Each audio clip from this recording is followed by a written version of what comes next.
కేంద్ర ప్రభుత్వం ముఖ్యంగా ఈ 8.5 సంవత్సరాల్లో మాటలు చెప్పుడు తప్ప బుడ్డ పైసా పని కూడా చేయలేదు తెలంగాణ కోసం.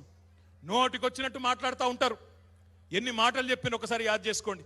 ఇలా మస్తు మంది ఇక్కడ తిరుగుతున్నారు, నోటికొచ్చినట్టు మాట్లాడుతున్నారు. ఏమేం మాటలు చెప్పిన ఆనాడు 2014లో नरेंद्र मोदी गारू, भाइयों बहनों आप सभी लोग जन धन खाता खोलो, मैं धन धन 15 लाख डाल देता हूं अनाड़ा लेदा वचने 15 लाख ఎవలకన్నా వచ్చినాయా లేవా? వచ్చినాయా? వినవడతలేదు. వచ్చినాయా రాలేదా? 15 లాఖ్ అన్నాడు, అవతల పడ్డాడు, ఇప్పటిదాకా పత్తలేడు. ఇంకేమన్నాడు ఆ రోజు? రైతుల ఆదాయం డబల్, నన్ను ప్రధానమంత్రి చేయుండ్రి, రైతుల ఆదాయం డబల్ అన్నాడు. ఎవరన్నా ఒక రైతు ఉన్నాడా ఇక్కడ డబల్ అయింది? ఆదాయం డబల్ అయిన రైతు ఒక్కడని ఉన్నాడా? ఎవరి ఆదాయం డబల్ అయింది, ట్రిపుల్ అయింది, 1300 రెట్లు పెరిగింది దేశంలో? ఒకడే ఒక్కడు. ఎవరు? మన పైసలన్నీ ఆడిపోయినాయి. 15 లక్షలన్నీ ఎవరి ఖాతాలో పడ్డాయి? ఆయన ఖాతాలో పడ్డాయి. ఇంకేమేం నరికిండు? నల్లధనం మొత్తం తెచ్చేస్తా, ప్రపంచంలో ఏడాడుందో నల్లధనం అంతా గుంజుకొస్తా, మీ అందరికి వంచుతా అన్నాడు. ఏదైనా నల్లధనం అంటే ఇప్పుడు తెల్లముఖం ఎత్తుండు, తప్పించుక తిరుగుతుండు. నల్లధనం లేదు. బుల్లెట్ రైళ్లు ఉరుకుతాయి, బుల్లెట్ రైళ్లు దడ దడ దడ ఉరుకుతూనే ఉంటాయి అన్నాడు. బుల్లెట్ రైళ్లు కాదు కదా, మామూలు ప్యాసింజర్ రైళ్లు కూడా ఉరుకుతలేవు. తెలంగాణలో కొత్తగా 100 కిలోమీటర్ల రైలు కూడా వేయలే, కొత్త లైన్.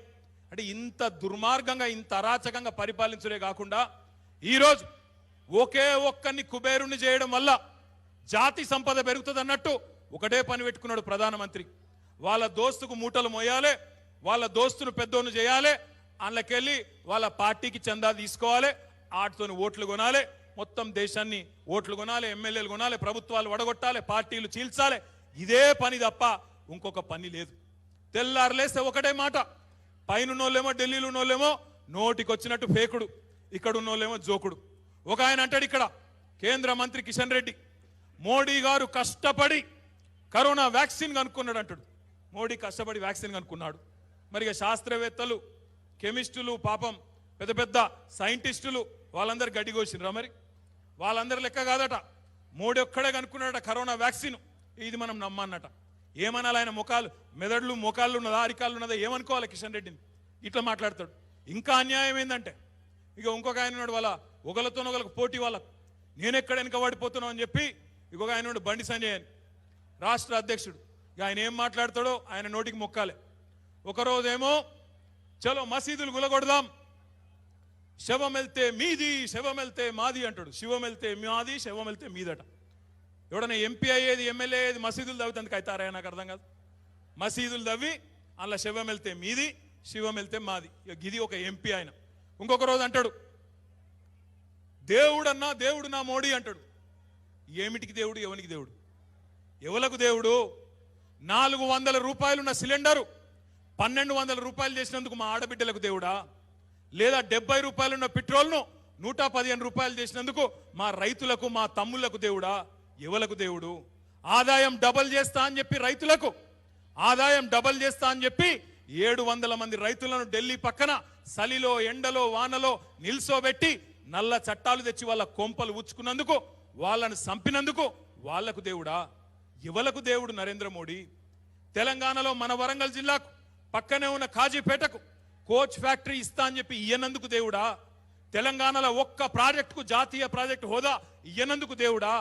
మన ములుగులో ట్రైబల్ యూనివర్సిటీ ఇయ్యనందుకు దేవుడా? తెలంగాణకు ఒక్క నవోదయ విద్యాలయం కానీ, కొత్తగా ఒక విశ్వవిద్యాలయం కానీ, ఒక మెడికల్ కాలేజ్ కానీ, ఒక నర్సింగ్ కాలేజ్ కానీ ఏది ఇయ్యనందుకు మన విద్యార్థులకు దేవుడా? ఎవనికి దేవుడు, ఎందుకు దేవుడు? అయితే గీతే నీకు దేవుడు కావచ్చు, అదానికి దేవుడు కావచ్చు, మాకు మాత్రం ఈ ప్రధాని దేవుడు కానే కాదు. ఖచ్చితంగా తెలంగాణకు పట్టిన శని, తెలంగాణకు పట్టిన దరిద్రం ఏదన్నా ఉన్నదంటే ఈ భారతీయ జనతా పార్టీ అని చెప్పక తప్పదు. ఇష్టం వచ్చినట్టు మాట్లాడు. ఎక్కువ మాట్లాడినామనుకో, ఇప్పుడు నేను ఇట్లా మాట్లాడినా కదా, పంపినరా వెంటనే ఈడీని పంపినరి, సిబిఐని పంపినరి, ఐటీని పంపినరి, ఈయన సంగతి చూడుండ్రి. వేట కుక్కల్లాగా ఆయన కింద ఉన్న సంస్థలను ఉసిగొల్పి ఇవాళ ప్రతిపక్షాల మీద దాడి చేయండి, కేసులు పెట్టండి, వాళ్ళని ఇరికియండి, జైల్లో పెట్టండి అనే ఒక దిక్కుమాలిన పని తప్ప ఇంకో మంచి పని అయితే చేస్తలేడు ప్రధానమంత్రి. భయపడేది లేదు.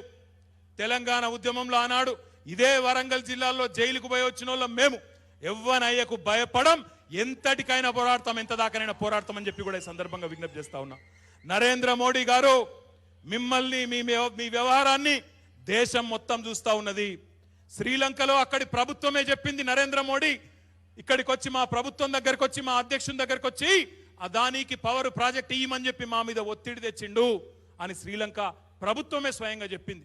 ఇలా నీతిమంతుల లెక్క పోజులు కొడుతున్నావు కదా, దమ్ముంటే దేశం ముంగటికి రా, విచారణ జరిపించు, దమ్ముంటే నిజానిజాలు తెలుసు. ఇదేది చెయ్యడు, ఒక్కడే మంత్రం తెలుసు వాళ్ళకు, హిందూ ముస్లిం అది తప్ప ఇంకోటి తెలియదు. అందుకే మిమ్మల్ని అందరినీ నేను ఒకటే కోరుతా ఉన్నా, ఇక్కడ ఈ ప్రాంతంలో ఉన్న రైతులు, ఈ ప్రాంతంలో ఉన్న యువకులు, ఈ ప్రాంతంలో ఉన్న అక్కలు చెల్లెళ్ళు మన మంచి కోసం, మన సంక్షేమం కోసం, మన బాగు కోసం ఆలోచించే మన ముఖ్యమంత్రి కేసీఆర్ గారిని కాపాడుకోవడం, భారత రాష్ట్ర సమితిని కాపాడుకోవడం మనందరి కర్తవ్యం. పనులు చేసుకుందాం. ఇవాళ ఒకటే రోజు 125 కోట్ల రూపాయల శంకుస్థాపనలు చేసుకున్నాం. మీ నాయకులు చెప్పిన మిగతా పనులు కూడా ఒక్కొక్కటిగా చేసుకుందాం. హుస్నాబాద్ ఎమ్మెల్యే గారు కూడా చెప్తా ఉన్నారు, కొత్తకొండ ఆడ వీరభద్రస్వామి గుడి ఉన్నది, దానికి మంచి రోడ్డు కావాలని చెప్పినారు, అది కూడా చేసుకుందాం, తప్పకుండా చేసుకుందాం. అట్లా చాలా పనులున్నాయి, ఇంకా చేసుకోవాల్సినవి, ముందుకు పోవాల్సిన అవసరం ఉంది. మతం పేరు మీద మంటలు, కులం పేరు మీద కుంపట్లు, పిచ్చి పిచ్చి మాటలు, ఇది కాదు మనకు కావాల్సింది, ఇది కాదు మనకు కావాల్సింది. ఇవాళ ప్రతి చిన్న అంశాన్ని రాజకీయం చేస్తా ఉన్నారు. హాయ్ ఫ్రెండ్స్, మా టుడే టుమారో యూట్యూబ్ ఛానల్ చూస్తున్నందుకు చాలా థ్యాంక్స్. మరిన్ని లేటెస్ట్ వీడియోస్ కోసం వెంటనే సబ్స్క్రైబ్ చేయండి. అలాగే ఈ బెల్ ని కూడా రింగ్ చేసేయండి. మా నోటిఫికేషన్స్ అన్ని మీ మొబైల్లో వస్తాయి. అలాగే మా వీడియోస్ మీకు నచ్చితే లైక్ చేయండి, షేర్ చేయండి, నచ్చకపోతే కామెంట్ చేయండి.